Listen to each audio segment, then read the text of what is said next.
আসসালামু আলাইকুম। আমি মোহাম্মদ ইফার রহমান। আমার বাড়ি বাসা টলটির পাড়াতে। আমার একটি কাঁঠালের গাছ আছে, যেটা গত 3 বছর থেকে কাঁঠাল ধরছে। এবছরও 5টা কাঁঠাল ধরেছিল। তার মধ্যে দুটা একটু বড়, আর বাকি তিনটা প্রায় কাছাকাছি।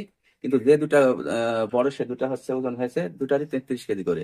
আর বাকিগুলো আধ মনের উপরেই হবে, অর্থাৎ 20 কেজির উপরে। এখন কাঁঠালগুলো মেলায় আমি দেখাতে চাইছিলাম, কিন্তু সে সময় আমি একটু বাইরে ছিলাম, তার জন্য মেলায় দেখানো হয়নি।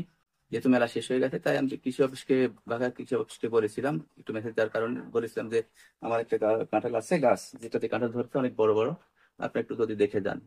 যে কৃষি অফিসারই আমাদের সোহাগ ভাই, যে সবার সুপরিচিত, তিনি এসেছেন এবং তিনি আমাদের কাঁঠালটা একটু পরিদর্শন করছেন এবং কিছু ভিডিও করছেন। এবং যেটা এটার জাত হয়তো বা ভবিষ্যতে বিভিন্ন জায়গায় ছড়িয়ে দেওয়া হবে, যেটা হয়তো উন্নত প্রযুক্তির কাজে লাগবে।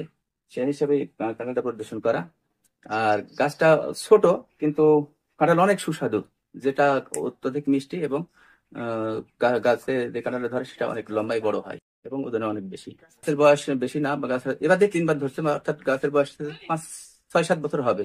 নিয়েছিলেন? আর চারাটা ভাই, চারাটা যেটা নিয়েছিলাম সেটা আমাদের বাড়ির কাঁঠালের পাশে একটা গাছ আছে, কিন্তু ওই কাঁঠালটা বড় ধরে, কিন্তু এবার গত কয়েক বছর থেকে বড় ধরছে না।